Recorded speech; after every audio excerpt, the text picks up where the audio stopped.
Coming up on 5 Minute News. Tyre Nichols' murder renews calls for change in policing. McCarthy to meet with Biden over debt ceiling. And drone attack on convoy in East Syria coming from Iraq. It's Monday, January 30. I'm Anthony Davis. Across the US, state police have murdered roughly 3 people each day consistently since 2020, according to academics and advocates for police reform who track such deaths. Tyre Nichols' fatal encounter with police officers in Memphis, Tennessee, recorded in video made public on Friday night, is a glaring reminder that efforts to reform policing have failed to prevent more flashpoints in an intractable epidemic of brutality.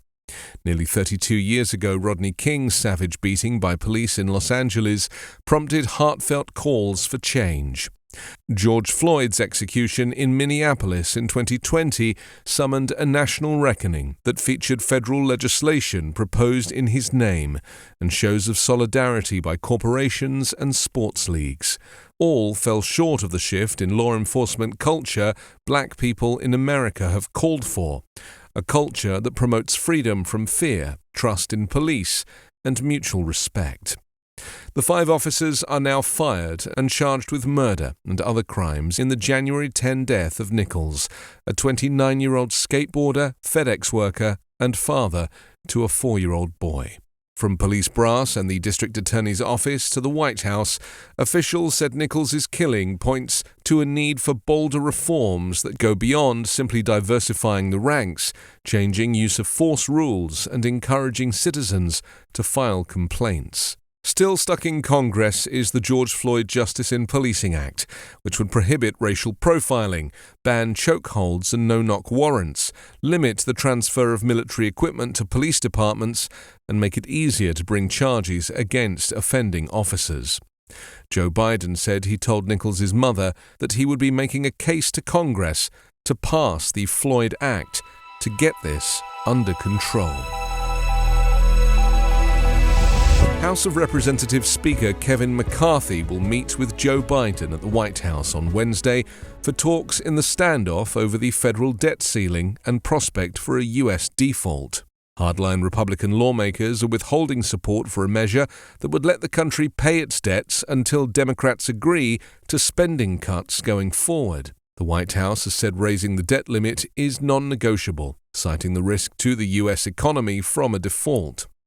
Analysts are skeptical that the face-to-face talks between the Democratic president and Republican leader will end a high-stakes crisis where members of both parties see opportunities to score political points before the U.S. Treasury runs out of money to pay its bills this summer. On Sunday, McCarthy said that Republicans will not allow a U.S. default and that cuts to Social Security and Medicare would be off the table in any debt ceiling negotiations. But he added that Republicans want to strengthen the costly retirement and health benefit programs for seniors, a statement that the White House called a euphemism for cuts. The U.S. Treasury this month activated extraordinary cash management measures to avoid breaching the $31.4 trillion limit on federal debt imposed by Congress.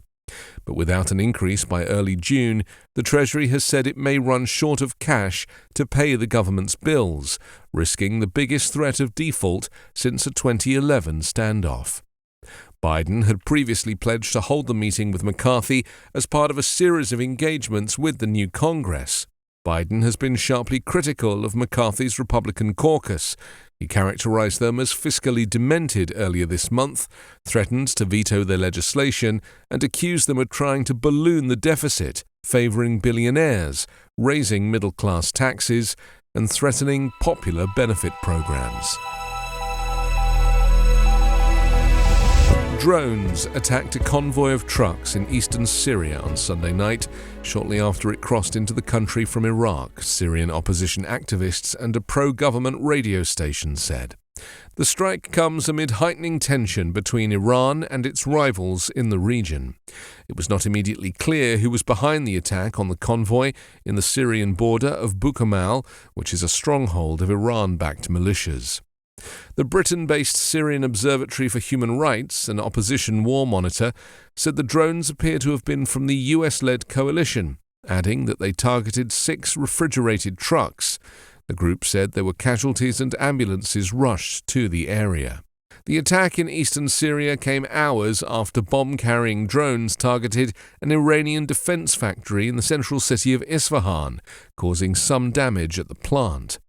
Last month, Israel's military chief of staff strongly suggested that Israel was behind a strike on a truck convoy in Syria in November, giving a rare glimpse of Israel's shadow war against Iran and its proxies across the region. Israeli leaders have in the past acknowledged striking hundreds of targets in Syria and elsewhere in what it says is a campaign to thwart Iranian attempts to smuggle weapons to proxies like Lebanon's Hezbollah militant group or to destroy weapons caches.